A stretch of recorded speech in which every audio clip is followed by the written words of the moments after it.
gutom, babad sa initan, siksikan at naglakad ng ilang kilometro. Ito ang naging resulta ng chaotic foundation trip nitong linggo ng isang kolehiyo mula Novaliches, Quezon City. Ginanap ang sanay masayang okasyon sa Bataan, pero ayon sa ilang mga estudyanteng nakausap ko, magulo at walang sistemang naganap mula sa call time na hindi nasunod, pagsakay ng bus at pagdating sa resort venue sa Bataan. Nagkaubusan na nga ng cottages para pagpahingahan, pahirapan ding makakain at makainom dahil nagkaubusan na ng paninda o kaya mahal ang presyuhan. At hindi pa tapos ang kalbaryo dahil tuloy-tuloy pa rin daw ang pagdating ng mga kaeskwelahan nila. Hindi namin in-expect na kailangan pala namin magdala ng sako or kahit anong plastic para lang may maupuan kami. Kasi kami po yung pinaglulugaran namin po, katabi namin yung basura. Nagtunog mandatory pa raw ang pagsama sa outing na ito dahil kung hindi ay mababang grado ang makukuha ng estudyante o maraming academic outputs ang kailangan niyang gawin. May mga nag-overheat at tumirik pang post na kinailangan pa nilang itulak. Laking pasasalamat na lamang daw nila at tinulungan sila ng mga lokal sa Bataan. Binigyan sila ng pagkain at inumin, pinagamit ng CR at pinagpahinga sa kanilang mga tirahan. Nakakatrawa po yung may naglalakad na lang sa harapan mo na buhat-buhat niya yung babae. Tapos sa susunod po sana hindi na maulit. Huwag na po natin antayin na may mangyari masama. Umangal din ang tumatayong guardian ng isa sa mga estudyante ng BestLink. Sobra na. Mahirap na yung estudyante, gusto niya lang magtapos ng pag-aaral. Pahihirapan pa na. Hindi naman namin pinapulot yung pera eh. Makikita mo, nagbayad yung kapatid mo kasi gusto lang makapasa.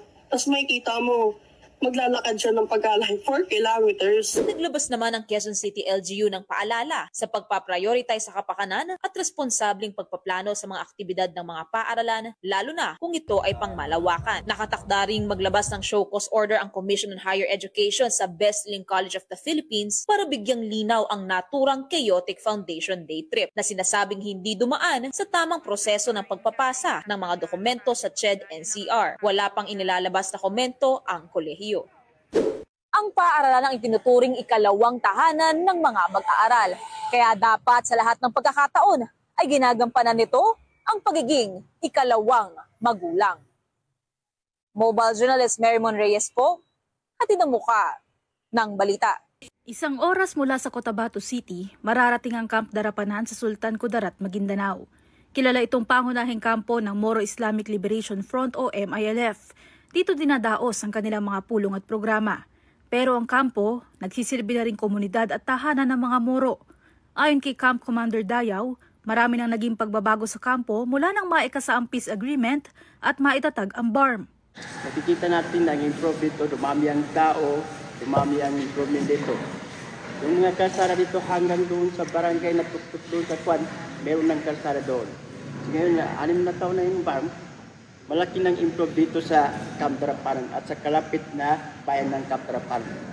Hindi lang yan nakatulong sa pag-unlad ng komunidad, kundi maging sa kapayapaan sa lugar. Bagay na ramdam din ng mga residente. Tahimik na. Mas tahimik ngayon. Dito lang kami naghanap buhay. Dito ang maganda. Walang gulo, peaceful ang hanap buhay dito. Pagsasaka ang pangunahing ikinabubuhay sa kampo. Meron ditong taniman ng iba't ibang gulay at agricultural products. Bukod sa pagbebenta ng mga produkto at ani, gaya sa ibang komunidad, mayroon ding ibang hanap buhay dito. Isa na dyan ang maliit na barbershop ni Ahmad. Ang 400 pesos na kita kada araw, sapat naman daw para sa pamilya. Kahit paano, nakakabili rin ng pang araw-araw. Ilan po bang anak nila na tatlo po? Nag-aaral po na. Kung dati, tila imposible para sa mga miyembro ng MILF ang pagpapaaral at pagpapatapos ng mga anak dahil sa gulo, ngayon, marami na sa mga bata ang nakatitikim ng edukasyon. Meron na rin kasing eskwelahan sa loob ng kampo. Ang mga magulang, matayog na rin ang pangarap para sa kanilang mga anak. Yes po, yung pangarap namin sa mga anak namin is yung makapagtapos, mabuhay ng normal, ganyan. Parang dito sa amin kasi, na ng gulo eh. Kaya ayaw na namin ng gano'n. Kaya umaasa sina Ahmad na magtutuloy-tuloy ang kapayapaan sa lugar. Hindi lang para sa kanila, kundi sa susunod na henerasyon ng mga kabataang Moro. Hiling nila, lumaki silang ang hawak, papel at lapis at hindi baril at bala. Mobile Journal Julie Baiza po, hatid ang mukha ng balita. Mula sa imahe ni Hesukristo, sa paggaya sa Mona Lisa, o kahit mga puno at hayop, yakang-yaka yan sa kakaibang idea na naisip ni Marites Gonzaga. With her coins and the plywood, Marites started doing her magic noong 2017. I was so surprised kasi parang I was under the spell of the coins. They were forming themselves. Kwento niya, 2006 pa nang simulan niyang mangolekta ng mga barya. Napapansin niya kasing pakalat-kalat lang ang mga ito sa kalsada habang naglalakad siya papuntang opisina. Sa isang araw, nasa 3 pisong halaga ng barya ang naiipon niya. Sa mahigit 1 dekadang pangongolekta niya, nakaipon si Marites ng mahigit kumulang 20 bote ng mga barya. Mula dyan, mahigit 2 dosena naman na ang nabuo niyang mosaic. Sayang kasi parang wala siyang purpose. And I couldn't deposit them sa bangko kasi alam ko, mananabog na naman sila sa kalsada. So, if I deposit them sa bangko, chances are I'll pick them up again because people just don't care.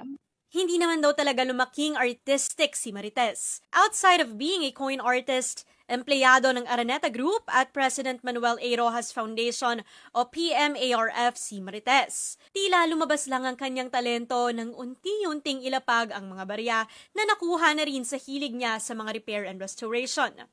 I don't know kung anong stroke of luck yun. Parang kung titingnan ko, parang imposible.